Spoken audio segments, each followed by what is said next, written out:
السلام علیکم دوستو، کیسے ہیں آپ سب؟ میں زبینہ فیاض ایک بار پھر آپ کے ساتھ۔ تو میں شروع کرتی ہوں عکس پارٹ 20۔ مطلب یہ ہے کہ ہم تو ہاشم خاں سے مل لیں، بات بھی کر لیں اور مرزا اختیار بیگ کہہ دے کہ وہ یہ دوسری شادی کرنا نہیں چاہتے۔ لڑ جاؤں گی، جان پر کھیل جاؤں گی، دیدار خالہ مر جاؤں گی یا مار دوں گی، بس تل گئی ہوں اس بات پر۔ ارے میرے بچے کو دیکھو، اتنا سا منہ نکل آیا ہے، میرا ایک ہی تو بیٹا ہے، کیا نہیں کروں گی میں اس کے لیے۔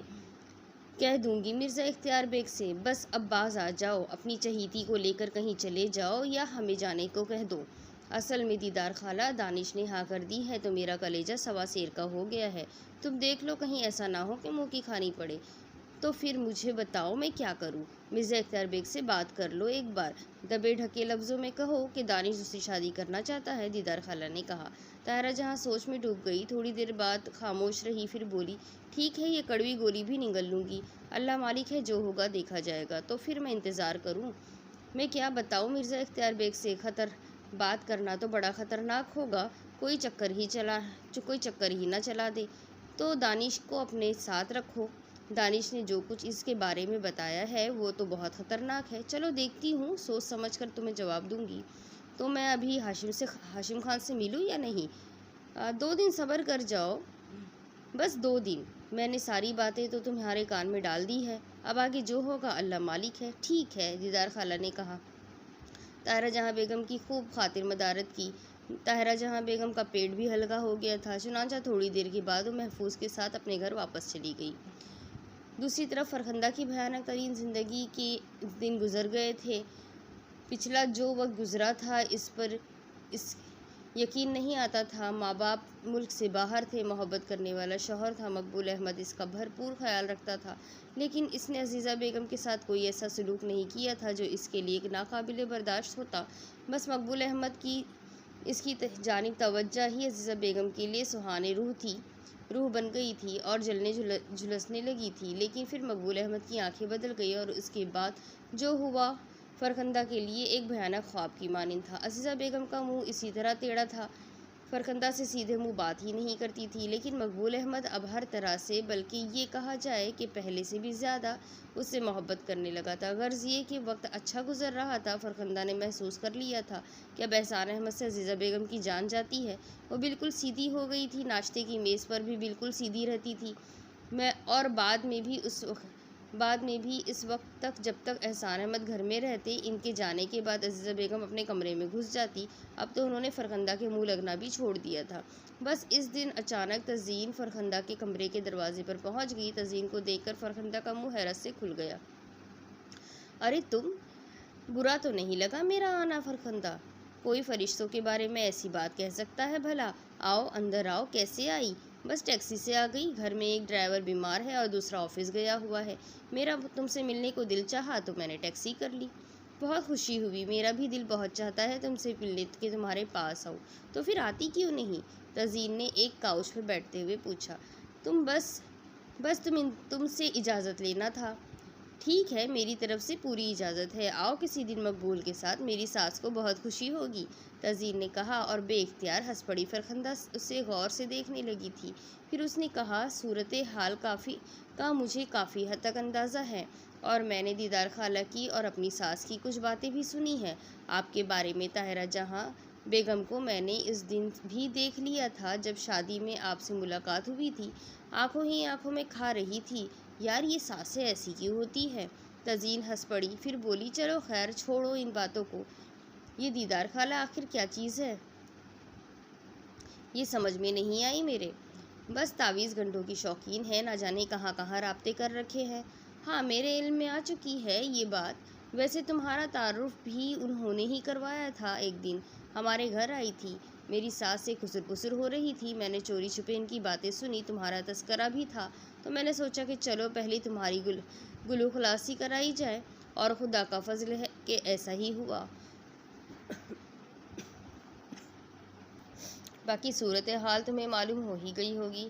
ہاں، دیدار خالہ نے کسی سڑک چھاپ عامل سے کوئی جادو ٹونا کرایا تھا اور نیلم کے ذریعے مقبول احمد کو پانی پلایا تھا، جس کی بنا پر مقبول احمد کا ذہن میری طرف سے ہٹ گیا۔ اور پھر وہی پانی نیلم نے احسان احمد کو پلا دیا اور احسان احمد نے ڈنڈا سنبھال لیا، تزین نے کہا، اور دونوں ہنس پڑی۔ اسی وقت نیلم اندر آ گئی۔ تزین کو دیکھ کر وہ دنگ رہ گئی، کسی نے اس کو بڑے گیٹ سے اندر آتے ہوئے نہیں دیکھا تھا۔ یہ اس کی اپنی کاوش تھی جس کے ذریعے وہ اندر پہنچ گئی تھی، اور وہ کاوش کیا تھی یہ کسی کو نہیں معلوم تھا۔ آؤ نیلم، کیسی ہو؟ کیا حال ہے؟ چھوٹی بیگم صاحبہ بس آپ کی محبتوں کے سائے میں جی رہے ہیں، پھر تو کوئی بات نہیں ہوئی۔ باتیں تو ہوتی رہتی ہے بیگم صاحبہ۔ ایک دن صاحب کو کسی بات پر غصہ آ گیا، انہوں نے بیگم صاحبہ کو جو مارا، پھر بیگم صاحبہ نے مجھ پر الزام لگایا کہ میں نے ان پر ہاتھ اٹھایا۔ وہ تو اللہ کا فضل تھا جی کہ میں بیمار پڑی ہوئی تھی، بڑی مشکل سے انہیں یقین آیا، مگر وہ یہی آج تک کہتی رہتی ہے کہ وہ کون تھا جو تیری شکل میں میرے پاس آیا۔ اب تو مجھے بڑا ڈر لگنے لگا ہے۔ سارا قصور دیدار خالہ کا ہے۔ آپ کے لیے کوئی چائے یا ٹھنڈا لاؤں بیگم صاحبہ؟ نہیں نیلم، بالکل کسی چیز کی ضرورت نہیں محسوس ہو رہی۔ تجھے کوئی کام ہو تو بتا۔ نہیں بیگم صاحبہ، اب سب ٹھیک ٹھاک چل رہا ہے، نیلم نے جواب دیا، پھر بولی، میں چلتی ہوں۔ ہاں کوئی خاص بات ہو تو بتا دینا۔ نیلم کے جانے کے بعد دیدار خالہ کا موضوع پھر نکل آیا۔ اچھا پھر تم یوں کرو کہ دیدار خالہ کا یہاں سے پتہ کاٹ دو۔ میں؟ نا بابا، میرے لیے یہ کیسے ممکن ہے؟ میں تو ویسے ہی ڈری ہوئی رہتی ہوں کہ پتہ نہیں کس وقت پاسا پلٹ جائے۔ پاسا کبھی نہیں پلٹے گا فرخندہ، بے فکر رہو۔ چلو یہ کام بھی میں ہی کر دیتی ہوں۔ تزین نے کہا، تم آؤ نا کسی دن مقبول کو لے کر میرے ساتھ۔ دانش کا رویہ آپ کے ساتھ کیسا ہے؟ فرخندہ نے پوچھا۔ تزین ہنس کر بولی، بہت اچھا ہے، بہت ہی پیارا۔ ایک بار دانش اپنے دوست عامر کو لے آئے تھے میرے پاس، بڑا اچھا تاثر لے کر گئے ہیں وہ۔ آج تک دوبارہ کبھی دانش سے نہیں ملے۔ ارے کیوں؟ کیا کیا تم نے؟ یقین کرو میں نے تو کچھ بھی نہیں کیا، جو کچھ ہوتا ہے خود بخود ہی ہو جاتا ہے۔ کافی دیر تک تزین فرخندہ کے پاس رہی تھی اور اس کے بعد آخری گفتگو اس نے یہی کی کہ دیدار خالہ کا یہاں آنا جانا بند کیا جائے، باقی کام اس کے بعد دیکھے جائیں گے۔ دوسری طرف بہت دن سکون سے گزر رہے تھے۔ دانش ابھی کبھی کبھی یہ طاہرہ جہاں کے پاس جا بیٹھتا تھا، ان سے دل کی باتیں کر لیتا تھا۔ اس کے لہجے میں بہت دکھ ہوتا تھا، اسے اپنی ادھوری زندگی کا بہت غم تھا۔ وہ کہتا تھا، دکھ تو یہ ہے ماما کہ اب میں یورپ بھی واپس نہیں جا سکتا، کاش میں وہاں سے واپس آنے کا فیصلہ ہی نہ کرتا، اور ماں یہاں تڑپتی رہتی، میرے لال، یہ کیسے ہو سکتا تھا؟ ماما میں آپ کو بھی اپنے ساتھ یورپ لے جانا چاہتا ہوں، لیکن میں جانتا ہوں کہ میں کہیں بھی پہنچ جاؤں وہ مجھے واپس بلا لے گی۔ طاہرہ جہاں غمزدہ انداز میں گردن جھکا لیتی تھی، بیٹے سے بہت سی دل کی باتیں کہہ ڈالی تھی، لیکن ابھی بابر شاہ کے بارے میں پوری بات نہیں بتائی تھی۔ تھوڑا سا وقت اور گزر جائے تو پھر دانش کو اس کے بارے میں بتا لے جائے گی۔ بہرحال یہی غنیمت تھا کہ اب دانش ان کے پاس آتا جاتا تھا۔ مرزا صاحب صبح کے ناشتے اور رات کے کھانے پر اگر تزین موجود نہ ہوتی تو خود اس کے کمرے میں جا کر اسے بلا کر لے آتے، یا کبھی کافی دیر تک اس کے کمرے میں بیٹھ کر باتیں کرتے رہتے تھے، یا پھر چہل قدمی کے لیے لان پر نکل جاتے۔ گھر میں بس مرزا اختیار بیگ کی تزین سے بڑی بنتی تھی، بیوی اور بیٹے سے تھوڑے سے کھچے کھچے رہتے تھے۔ تزین ان دنوں خاموش تھی اور زیادہ تر اپنے کمرے میں ہی بند رہتی تھی۔ بند کمرے سے باہر وہ کب نکلتی ہے اور کہاں چلی جاتی ہے اس کا کسی کو علم نہیں تھا، اور نہ ہی کسی نے جاننے کی کبھی کوشش کی تھی۔ طاہرہ جہاں ان دنوں سوچ میں ڈوبی ہوئی تھی کہ مرزا اختیار بیگ کو بتائے یا نہیں بتائے، مرزا کا رویہ دیکھتی تھی تو اندازہ یہی ہوتا کہ وہ دانش کی دوسری شادی سے اختلاف کریں گے۔ آخرکار انہوں نے دانش سے بات کی، ہمت کرتے ہیں بیٹا، مرزا صاحب کو اس وقت بتائیں گے جب سارے کام کر چکے ہوں گے۔ اگر انہوں نے شدید اختلاف کیا دانش تو چل پڑیں گے اس گھر سے، ہمارے پاس بھی اللہ کا دیا بہت کچھ ہے۔ مرزا صاحب ہم پر دنیا تنگ تو نہیں کریں گے؟ بھئی دوسری شادی ہی کر رہا ہے بیٹا، کوئی گناہ تو نہیں کر رہا۔ ایک دن میں نے سوچا تھا کہ تو اس بارے میں تزین سے بات کر، لیکن اب میں نے یہ فیصلہ بھی بدل دیا ہے۔ ارے ہم کس کی غلامی کریں گے ماما، سب کچھ آپ پر ہے۔ میں کرتی ہوں دیدار خالہ سے بات، جو ہوگا دیکھا جائے گا، ہم تو ہیں ہی مصیبت میں، ایک اور مصیبت سہی۔ آخرکار طاہرہ جہاں نے دیدار خالہ کو فون لگایا۔ بات کر لی تم نے مرزا اختیار بیگ سے؟ خالہ نے پوچھا۔ نہیں دیدار خالہ، دانش کا کہنا ہے کہ اب ساری زندگی ہم دوسروں ہی کے اشاروں پر تو نہیں ناچتے رہیں گے، مرزا اختیار بیگ کو آخر ہمارے سامنے جھکنا پڑے گا، اور اگر انہوں نے زیادہ گڑبڑ کی تو میرے نام بھی کئی کوٹھیاں ہیں، ہم اپنی کسی کوٹھی میں منتقل ہو جائیں گے۔ رہے مرزا اختیار رہے مرزا صاحب اپنی چہیتی بہو کے ساتھ۔ ہمارے پاس بھی اللہ کا دیا بہت کچھ ہے، کروڑوں روپیہ دانش کے نام سے بینک میں محفوظ ہے، کوئی مسئلہ نہیں ہے۔ ٹھیک ہے، قدم اٹھاؤ، اللہ تعالیٰ خیر کرے گا۔ ویسے میں بابر شاہ کے بھی کان میں بات ڈال دوں گی، جاؤں گی ان کے پاس، بس ذرا جادو کا فون آ جائے۔ آپ ہاشم خاں سے بات کر لے، طاہرہ جہاں نے کہا۔ دیدار خالہ ایسے کاموں میں سب سے آگے رہتی تھی۔ پہنچ گئی ہاشم خاں کے پاس۔ اس وقت نصرت جہاں گھر میں موجود تھی، مائرہ بھی تھی۔ ہاشم خاں البتہ کہیں گئے ہوئے تھے۔ دیدار خالہ کو بڑی خوشدلی سے خوش آمدید کہا گیا۔ سوچا تو کئی بار تھا کہ تمہارے یہاں آؤں، شادی میں ایسا اچھا وقت گزرا تھا تمہارے ساتھ کہ تم سے ملنے کو بڑا دل چاہتا تھا، لیکن پھر میں نے سوچا کہ چلو کوئی کام کی بات ہو تو کوئی خوشخبری لے کر جا سکتی ہوں۔ اچھا دیدار خالہ، کوئی خوشخبری لائی ہیں؟ آپ کی بات کی تھی نا میں نے تم سے مرزا اختیار بیگ کے بیٹے کے بارے میں؟ ہاں دیدار خالہ، مجھے یاد ہے۔ تم نے ہاشم خاں سے تذکرہ کیا؟ ہاں کیا ہے۔ ہے تو کیا جواب دیا ہاشم خاں نے؟ یقین نہیں کر رہے تھے، کہنے لگے کہ دیدار خالہ اپنے طور پر بہت مخلص خاتون ہے، ہر ایک کے ساتھ اچھا سلوک رکھتی ہے، لیکن سب کچھ ان کے ہاتھ میں تو نہیں۔ اگر ہمارے درمیان کوئی رشتہ ہو جاتا ہے تو سمجھ لو یہ ہمارے حق میں اچھا ہوگا۔ اس کا مطلب ہے کہ ہاشم خاں بھی تیار ہے، بس ذرا سی ایک ہچک ہے۔ کیا یہ میں نے تمہیں بتایا تھا کہ طاہرہ جہاں کی بہو بڑی آفت کی پرکالہ ہے؟ دونوں میں ایک منٹ نہیں بنتی، یہاں تک کہ دانش بھی اسے منہ نہیں لگاتا، بس کسی طرح یہ رشتہ نبھا رہا ہے۔ کہتا ہے کہ کسی مناسب موقع پر اسے طلاق دے دے گا، اگر پڑی ہے تو پڑی رہے۔ ویسے تم نے مائرہ سے اس بارے میں بات کی؟ ضرورت نہیں ہے، مائرہ بہت سمجھدار لڑکی ہے، اپنا اچھا برا خوب سمجھتی ہے۔ آپ نے نہیں بتایا کہ کیا بات ہوئی ان لوگوں سے؟ نصرت بیگم نے پوچھا۔ میں لگی ہوئی تھی پیچھے، میں نے کہا کہ مائرہ لاکھوں میں ایک لڑکی ہے، تم بہو سے ناخوش رہو، وہ تمہارے بیٹے کو بھی خوش رکھے گی اور اپنا گھر بھی بنا لے گی۔ کہنے لگی کہ ٹھیک ہے دیدار خالہ، جیسا آپ مناسب سمجھیں۔ اس کا مطلب ہے وہ تیار ہو گئی اور دانش تیار ہے؟ نصرت جہاں نے کہا۔ ہاں، ماں بیٹے میں بڑی محبت ہے، تو پھر دیدار خالہ ہماری طرف سے بھی ہاں ہی سمجھیے۔ اب کیا کرنا ہے؟ ارے کرنا کیا ہے، ہاشم خاں سے بات کر کے کوئی دن طے کر لو، میں طاہرہ جہاں اور دانش کو لے آتی ہوں، ہاشم خان خود بھی دانش سے بات کر لیں گے۔ ٹھیک ہے دیدار خالہ، جیسا آپ مناسب سمجھیں، نصرت جہاں نے کہا۔ دوسری طرف بابر شاہ کسی خاص چکر میں پڑ گیا تھا مہاپال کے بارے میں وہ اچھی طرح جانتا تھا کہ کالے علم کا بہت بڑا ماہر ہے، اور اس کی دلی خواہش تھی کہ مہاپال سے 3 بیر حاصل کر لے۔ اس نے کئی بار اس کڑے کو جسے وہ مہاپال سے لے کر آیا تھا اپنے سامنے رکھ کر کئی عمل کیے تھے، اور ان کے بڑے انوکھے نتیجے ظاہر ہوئے تھے، لیکن وہ اسی الجھن میں تھا کہ وہ لڑکی کون ہے، اس کے بارے میں پتہ چلے۔ اگر وہ مایا منی ہے جس کا خواہش مند مہاپال نہ جانے کب سے تھا، اور کئی بار اس نے بابر شاہ سے اس کا تذکرہ بھی کیا تھا کہ اگر مایا منی اس کے قبضے میں آ جائے تو وہ اپنے علم میں بہت آگے بڑھ سکتا ہے۔ دونوں ایک دوسرے کے دوست تو نہیں تھے، لیکن کبھی کسی معاملے میں ان کا ٹکراؤ بھی نہیں ہوا تھا، بلکہ کئی بار ایسا ہوا تھا کہ اگر کوئی ایسا کام ہوتا ہے جسے بابر شاہ کرنا چاہتا تو وہ اپنے کلائنٹ کو مہاپال کے پاس بھیج دیتا، اور مہاپال کے پاس کوئی ایسا پنچھی پھنس جاتا جسے مہاپال اپنے کالے جادو کے علم میں نہیں لا سکتا تھا تو وہ اسے بابر شاہ کے پاس بھیج دیتا۔ اس طرح دونوں کی مفاہمت چل رہی تھی، لیکن ابھی تک بابر شاہ کی سمجھ میں ایسی کوئی بات نہیں آئی تھی کہ وہ طاہرہ جہاں کی بہو تزئین سے ملاقات کر سکتا۔ آخر کار اس نے براہ راست طاہرہ جہاں سے ہی اس سلسلے میں بات کرنے کا فیصلہ کر لیا۔ دیدار خالہ درمیانی راستہ تھی، چنانچہ اس نے جادو سے کہا، جادو اس بڑھیا کو فون کر کے بلاؤ جو ہمارے پاس اپنے کام لے کر آتی ہے۔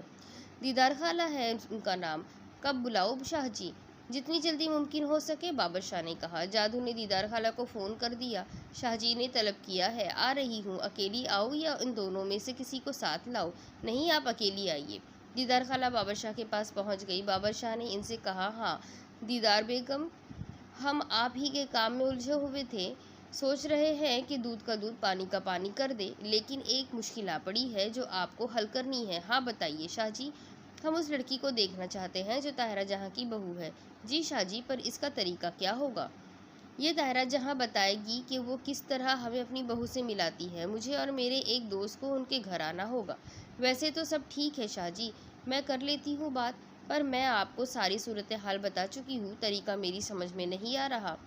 میں بتا دیتا ہوں۔ جادو بیچ میں بول پڑا۔ ہاں بتاؤ جادو۔ جو ڈرائیور طاہرہ جہاں کے ساتھ آتا ہے وہ وہیں رہتا ہے نا، جس کی حالت خراب ہو گئی تھی؟ تو بس شاہ جی اس کے رشتہ دار بن کر پہنچ جائیں گے اور اسی کے کوارٹر میں ٹھہر جائیں گے۔ آپ یہ بات طاہرہ جہاں کو بتا دیجئے۔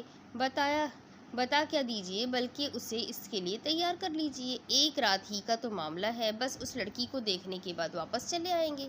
یہ کام ہو جائے گا شاہ جی، طاہرہ جہاں کو یہ کرنا پڑے گا۔ میں کر لوں گی طاہرہ جہاں کو تیار۔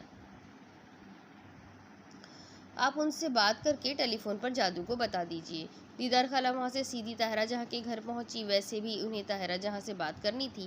اس سے پہلے کہ وہ ہاشم کے مسئلے پر طاہرہ جہاں سے بات کرتی، بابر شاہ جی نے انہیں طلب کر لیا تھا، اور یہ کام اس سے پہلے کرنا زیادہ ضروری تھا، کیونکہ وہ بابر شاہ کی بڑی عقیدت مند تھی۔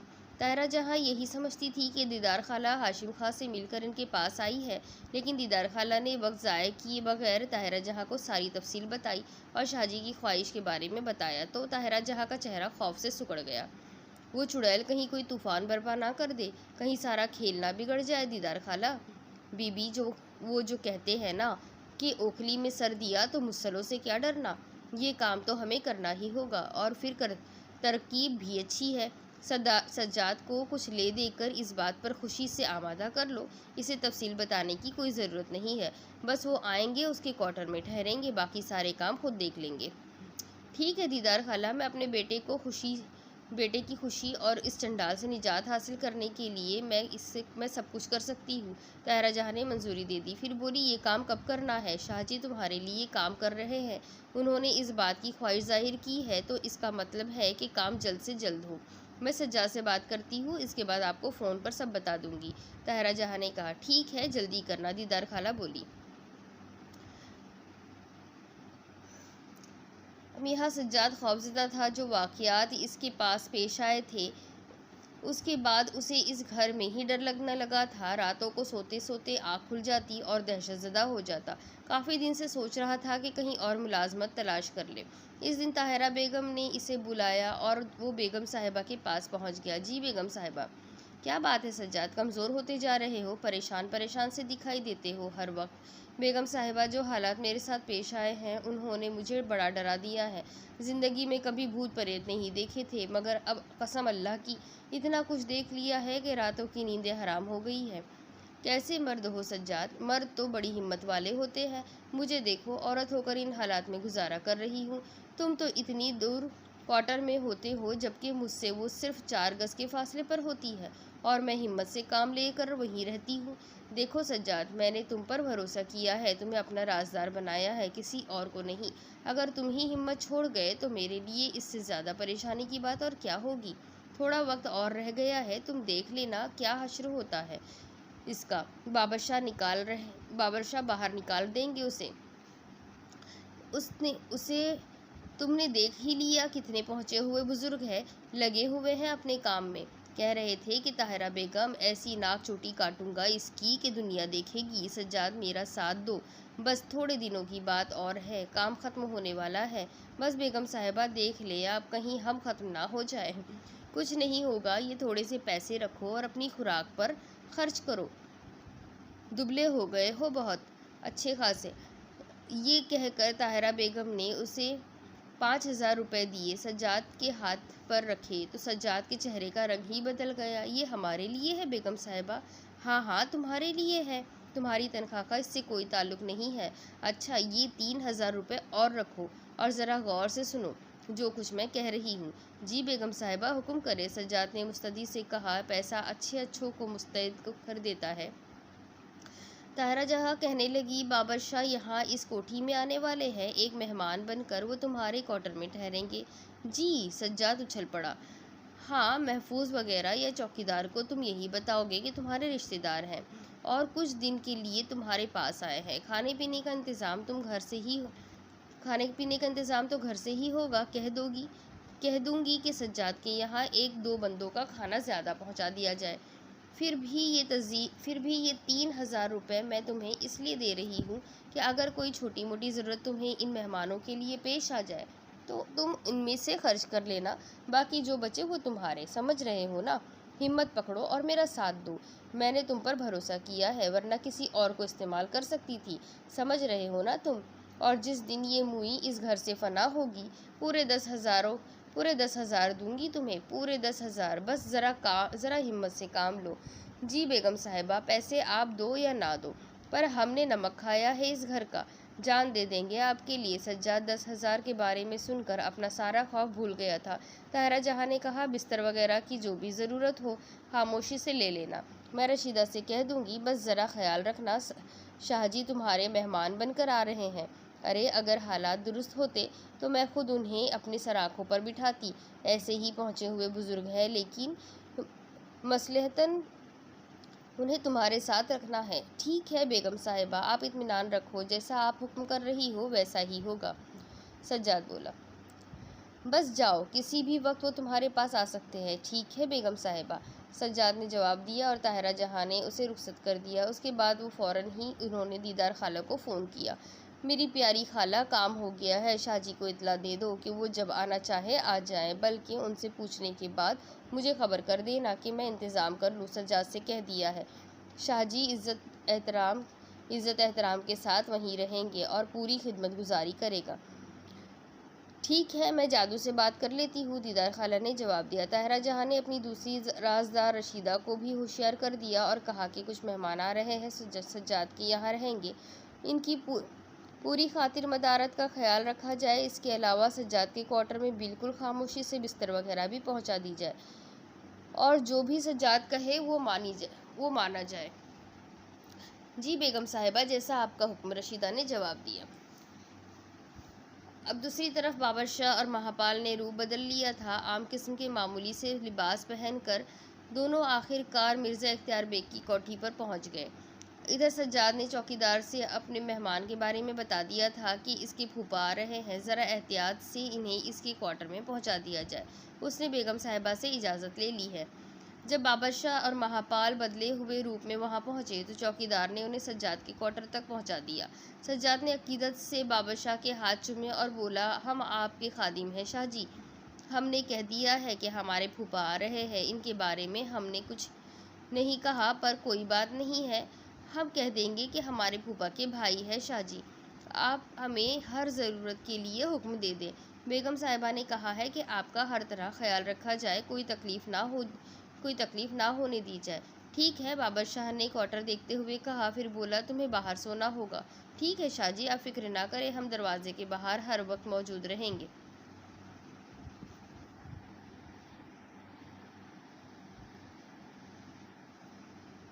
آپ ہمیں آواز دے دیا کرنا۔ ہاں، اور سنو، طاہرہ جہاں نے تمہیں یہ تو بتا دیا ہوگا کہ ہم یہاں کیوں آ رہے ہیں؟ جی شاہ جی، ان کی بہو جس وقت بھی نظر آئے ہمیں اشارہ کر دینا، ہم اسے دیکھنا چاہتے ہیں، وہ جب بھی باہر آتی جاتی ہے۔ جی شاہ جی، کبھی کبھی سیر کرنے باہر آ جاتی ہے، بس تم کسی اور کام میں مت لگ جانا، جس وقت بھی وہ نظر آئے ہمیں اس کے بارے میں اطلاع دے دینا۔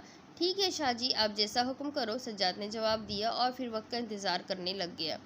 پتہ نہیں تزین کو کوئی شک و شبہ ہو گیا تھا یا اس کی پراسرار شخصیت نے صورتحال کا اندازہ لگا لیا تھا۔ وہ اسی دن شام کے وقت چہل قدمی کے لیے نکلی اور خاص طور پر ملازموں کے کوارٹر کے سامنے سے گزری۔ سجاد نے فوراً ہی بابر شاہ کو اطلاع دے دی۔ مہاپال اور بابر شاہ دونوں چھپ کر اسے دیکھنے لگے تھے۔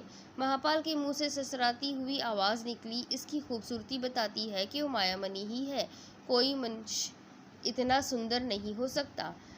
بابر شاہ نے کوئی جواب نہیں دیا، دونوں کے دونوں غور سے تزین کو دیکھتے رہے۔ تزین تھوڑی دیر تک وہاں گھومتی رہی، اس نے کچھ پھول بھی توڑے اور اس کے بعد واپس کوٹھی کے اندر چلی گئی۔ اگر کوئی غور سے اسے دیکھتا تو اس کے ہونٹوں پر ایک پراسرار مسکراہٹ ضرور نظر آ جاتی، ایسا لگتا تھا جیسے جان بوجھ کر وہ ان دونوں کے سامنے آئی ہو۔ مہاپال اور بابر شاہ بہت دیر تک اس کے بارے میں باتیں کرتے رہے۔ تھوڑی دیر کے بعد وہ باہر نکلے اور سجاد سے بولے، کیا ہوا سجاد، وہ اپنے کمرے میں چلی گئی کیا؟ جی، وہ اندر چلی گئی ہے۔ ہم ہم باہر چلے جاتے ہیں۔ جی میں نے سب کو بتا دیا ہے کہ میرے پھوپھا اور ان کے بھائی آئے ہیں، اور پھر مالکن نے آپ کی ہر خدمت کی ہدایت کر دی ہے۔ آپ جہاں چاہیں گھوم پھر سکتے ہیں۔ سجاد ایک کھرپی چاہیے۔ کھرپی سرکار، سجاد نے کہا۔ ہاں کھرپی، میں بندوبست کرتا ہوں۔ تھوڑی دیر کے بعد سجاد کھرپی لا کر بابر شاہ کو دے دی تو بابر شاہ مہاپال کے ساتھ باہر نکل آیا۔ دونوں کے پاس کپڑوں کی تھیلیاں تھیں۔ وہ ان جگہوں پر پہنچے جہاں انہوں نے تزئین کو دیکھا تھا، جہاں تزئین نے رک کر پھول توڑے تھے۔ وہ جگہ انہیں سب سے بہتر محسوس ہوئی۔ وہاں سے انہوں نے تھوڑی تھوڑی مٹی کھرپی کے ذریعے اٹھائی اور اپنی اپنی تھیلی میں ڈال لی۔ پھر وہ وہاں سے واپس پلٹ پڑے اور سجاد کے کوارٹر میں آ گئے۔ مہاپال ابھی تک مایا منی کے حسن میں کھویا ہوا تھا اور بار بار اس کے بارے میں باتیں کرنے لگا تھا۔ اس نے خوشی کے عالم میں کہا، ایک بار مایا منی میرے قبضے میں آ جائے تو یہ سمجھ لے بابر شاہ کہ بس بادشاہ بن گیا، میں پورا بادشاہ۔ مایا منی چیز ہی ایسی ہوتی ہے مہاپال، تو اپنے بیروں کو یہ حکم دے کر میرے پاس بھیجے گا کہ وہ ہر طرح سے میری خدمت گزاری کرے، میری بات مانیں گے۔ ایسا ہی ہوگا، تو چنتا مت کر۔ لیکن ایک بات میں پھر تجھ سے کہوں گا کہ اگر تو اپنی ضد چھوڑ کر بھوگل پنتھ میں آ جائے تو یوں سمجھ لے کہ تیرے لیے ہر خطرہ دور ہو جائے گا، بیر خوشی سے تیرے لیے کام کریں گے۔ یہ سب بات کی باتیں ہیں مہاپال، دیکھیں گے، سوچیں گے، جو بہتر ہو وہ کریں گے۔ تو پھر ہم رات کو 12 بجے کے بعد اپنا کام شروع کریں گے۔ رات کو 12 بجے جب سجاد باہر ہی برآمدے میں سو گیا تھا، دونوں کوارٹر سے باہر نکلے اور اس کے پچھلے حصے میں پہنچ گئے۔ ہر طرف ہو کا عالم تھا، ایک عجیب سا سناٹا پھیلا ہوا تھا۔ دونوں کوئی 3 گز کا فاصلہ اختیار کر کے زمین پر بیٹھ گئے۔ انہوں نے اپنے سامنے 2 دائرے بنائے اور پھر کچھ پڑھنے لگے۔ دائروں میں مدھم روشنی ہونے لگی اور جب یہ روشنی ذرا تیز ہو گئی تو انہوں نے اپنے اپنے تھیلوں میں سے مٹی نکال کر ان دائروں میں ڈال دی۔ دونوں نے رخ بدلے ہوئے تھے اور ایک دوسرے کی طرف پیٹھ کر کے بیٹھے اپنا کام کر رہے تھے۔ مٹی دائروں میں ڈال کر وہ کوئی منتر پڑھ رہے تھے۔ مہاپال اپنے طور پر کچھ بتبدا رہا تھا اور بابر شاہ اپنے طور پر اس مٹی کا تجزیہ کر رہا تھا۔ مہاپال اور بابر شاہ کے خیال کے مطابق یہ مایا منی کے پیروں کے نیچے کی مٹی تھی۔ ان سے تھوڑے ہی فاصلے پر ایک درخت کی شاخ سے 2 روشن آنکھیں ان کا جائزہ لے رہی تھیں، انتہائی حسین آنکھیں جنہیں دیکھ کر انسان خوابوں میں کھو جائے۔ اس کے آگے کی سٹوری میں آپ کو اگلی قسط میں سناتی ہوں۔ جانیے میرے ساتھ، کیا بابر شاہ اور مہاپال تزئین کو پکڑ پائیں گے؟ کیا تزئین کی اصلیت سب کے سامنے لا پائیں گے؟ کیا تزئین سچ مچ میں ایک مایا منی ہے؟ دیکھیے آگے کیا ہوتا ہے۔ اس کے لیے میرے ساتھ بنے رہیے، چینل کو سبسکرائب کر لیجیے۔ ہم پھر ملیں گے اگلی قسط میں۔ اللہ حافظ۔